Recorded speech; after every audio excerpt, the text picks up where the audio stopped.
What's up, guys? Marcellus Williams, aka TheSwolefessor, here to educate you on health, fitness, and social well-being. And today, guys, very brief video, but I wanted to address which is more effective, intuitive eating or counting your calories, because I've been getting this question fairly recently. I have no idea why. Once again, I don't know if someone's done a video over this recently, or if it's just a lot of people are like starting this trend. I have no idea. I haven't been as up to date on a lot of YouTube stuff lately, just with, you know, the Ohio trip, getting ready for my meet, everything like that. But let's get right into it. So first of all, when I say intuitive eating, basically it just means that you're not tracking your calories, that you're kind of like eyeballing things. You kind of have an idea of what your goal is, whether it's bulking, cutting, maintaining, whatever. You kind of just eat based off like what you see, how you like, you know, how you feel. You kind of have an idea what the numbers of things are in your head, but you're not really actually counting or tracking anything. You're kind of just eating, training, everything like that. And of course, you guys already know all about counting calories, macros, etc. So the first thing that I want to say is that there's absolutely nothing wrong with eating intuitively. It just depends on your circumstances and your individual goals. So one thing that I always like to emphasize is that for beginners, people who you're just about to get started with your weight training journey, right? And let's say that you're not someone who's extremely overweight or extremely obese, and you're not extremely underweight either. Let's say you're at about a normal average body weight. Maybe you're kind of like what people call skinny fat, but you're just like a normal, I don't even use the word normal, like I guess an ideal build to get started with your weight training. You're not too underweight, you're not too overweight, anything like that. You're just kind of like at a nice healthy body weight. So I always tell beginners that you don't have to really worry about things like counting macros or even counting calories if you don't want to. There's definitely nothing wrong with it. It's a great tool to start learning early. But so long as you are training hard in the gym, by training hard I mean that, you know, you're training with enough weekly volume, progressively overloading with said volume, and making sure that you're just eating enough food in general, meaning, hey, make sure that you're not hungry. Make sure that you're eating whenever you're hungry, and making sure that maybe at the very least you're getting enough protein. But once again, that's really not that hard to do when you realize that you don't actually need 1 to 2 grams per pound of body weight. Anything from 0.5 to 0.8 is the most your body will ever use for muscle maintenance or muscle building or anything related as far as like just muscles in general. And I will leave that down in the description below, like my video over that, where I go into all the details and study and research behind that. But anyway, point is, if you're eating enough protein, you're eating enough in general, you're training hard, you're going to build muscle, because the simple fact of you're not used to this stimulus, the beginner gains all the benefits that come along with that. So for beginners, if you want to just kind of eat intuitively, like when you first start, like in your first year or so, that's fine. That's pretty much how I went about it, just because when I first started lifting, I didn't really know all about like the calories and macros and stuff like that. I just knew about, you know, training, progressive overload, eating enough to make sure I was getting enough protein. That's pretty much it, right? And I wasn't even tracking my protein. I was just making sure I was eating like protein-based foods, maybe had a protein shake here and there, things like that. And you will definitely still build muscle, build strength. There's nothing wrong with that. Now, will you build as quickly or as efficiently as you would if you were actually guaranteeing that you're in a surplus by counting? No, that just depends. Like if you're someone who's eating intuitively, but you are intuitively eating a surplus, then it probably won't be much difference. But if you're someone where you kind of have to make sure, if you're someone like me, we have to make sure you're tracking so that you make sure you are eating enough calories to be an actual sufficient surplus, then maybe not.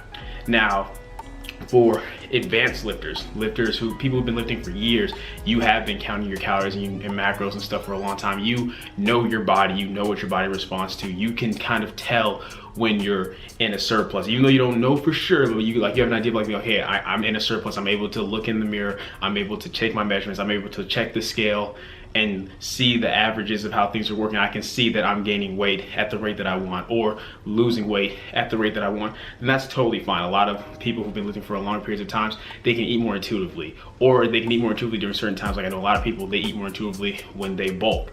Maybe not so much when they cut, because usually when people are cutting, that's the big thing, guys. And well, I'll get into it, but like, you know, some people can eat more intuitively when they cut, some more when they bulk, some when they maintain. I myself can eat perfectly fine intuitively for maintaining, like no issues. I don't have to count anything. If I'm just trying to stay around the same body weight, I can eat intuitively, have no problems at all. Heck, even if I'm trying to cut a little bit of weight, I can probably like get away with eating intuitively and just kind of watching the scale and looking at my body and seeing how I'm feeling in the gym, make sure I'm not losing at too fast of a rate. But for me, when I bulk, I have to track. I have to count my calories. And then when I bulk, I also make sure that I count my macros. At maintenance, the most I would ever really count is my total caloric intake, because like I said, I mainly eat intuitively, but I make sure I track my macros when I bulk too, just to make sure that I'm not just eating a bunch of excessive, like any types of food, like just a bunch of excessive fats or sugars, carbs, just eating whatever I can to fill the calories in. So that's why I like to count my macros too. And plus for me, gaining weight is a lot harder. It is a lot harder for me and takes more discipline for me to make sure that I'm counting my calories and counting my macros to make sure I'm in a surplus than it does for me to be at maintenance or in a deficit. I know for a lot of people it's the opposite. You can just eat whatever, however you want, and you'll gain weight no problem. But for me, I have to make sure I'm eating a certain amount of calories, especially since for me, bulking starts off around 3,500 and usually ends up around 4,000 calories. I have to make sure that I'm tracking to make sure I'm hitting those calories. So the bottom line is kind of this, guys. It depends on your experience with your own body and then your goals.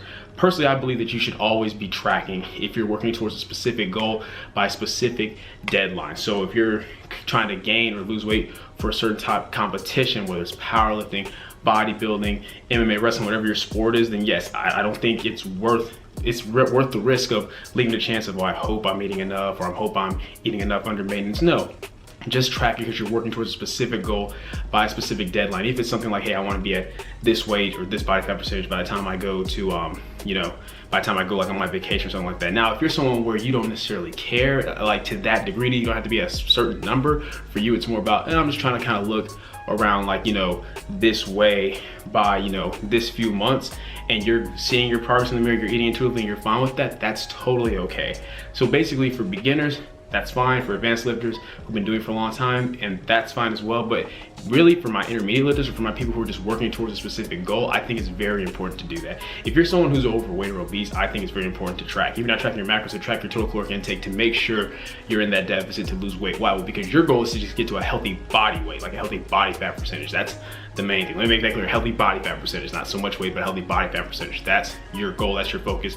So that's not worth leaving the chance. Clearly, eating intuitively as you have been is what led you to getting overweight or obese in the first place. So you may want to make sure you start tracking so that you can make sure that you're alleviating that. Same thing if you're someone who's very underweight. You're underweight for a reason. You're either someone who's overly active or you're someone who's just not eating enough. So you want to make sure you're tracking enough to compensate for that.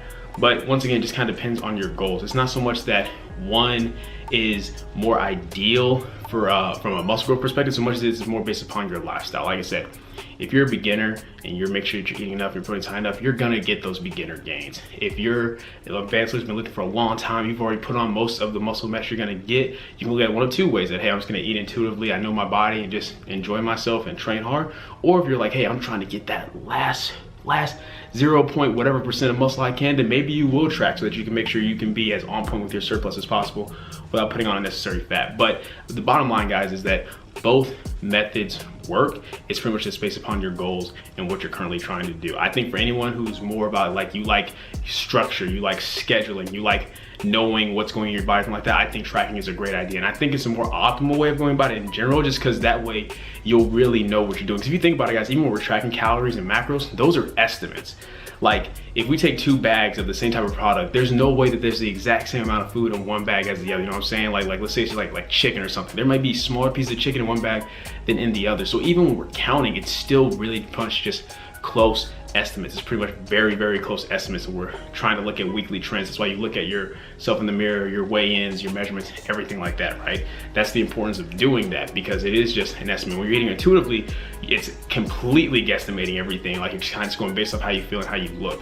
So I think if you want more exact and more precise measurements and more precise understanding of what's going on, then yes, I think you should track. But if you're someone where you're just trying to work out, enjoy life, be healthy, maybe put on a little bit of muscle mass while you're at it, keep being a little bit stronger, and make sure you're training properly and make sure you're eating up, and you can go based off how you feel. And that's the big thing, guys. Your performance in the gym is gonna let you know. If you're not getting stronger at the rate that you know you would when you were tracking and you were in a surplus, then maybe you're not in a surplus. You're probably still eating around maintenance. So eat a little bit more, see if it helps with your performance, things like that. But bottom line, there's nothing wrong with intuitive eating. There's nothing wrong with tracking. What you do is just gonna come down to your goals. That's one thing I will say. Like, when you have specific goals, you probably should track. If you're just kind of chilling, maintaining whatever, not a huge deal if you don't. But yeah, that's pretty much it for this video, guys. I hope it helped you all out. Hope you enjoyed it. I know that the informative content hasn't really been around this week. I've been showing you guys the videos from the Ohio trip, and then the next video you guys see after this will be like the meet itself, because it's Thursday, so my meet is on Saturday, 2 days out. But after that, everything will get back on track with the informative videos. I know I promised you guys like a video over, like, shoulders, the same way I had a video over chest and back, as far as tips that are gonna help you maximize muscle growth in those areas. I'm gonna do the same thing for shoulders, have other informative content coming out for you guys. So thank you so much for your patience. Some of you are probably okay with how things have been. It's a nice change of pace for you, but I know that probably the overwhelming majority of you are here for the informative content. But yeah, that's it for this video, guys. Hope you enjoyed it. If you did, please leave a comment down below. Let me know what you did. If you're not, leave a comment down below. Let me know what I can do to get better. Like the video, share, subscribe. Keep it simple, specific, scientific. I'll catch y'all later.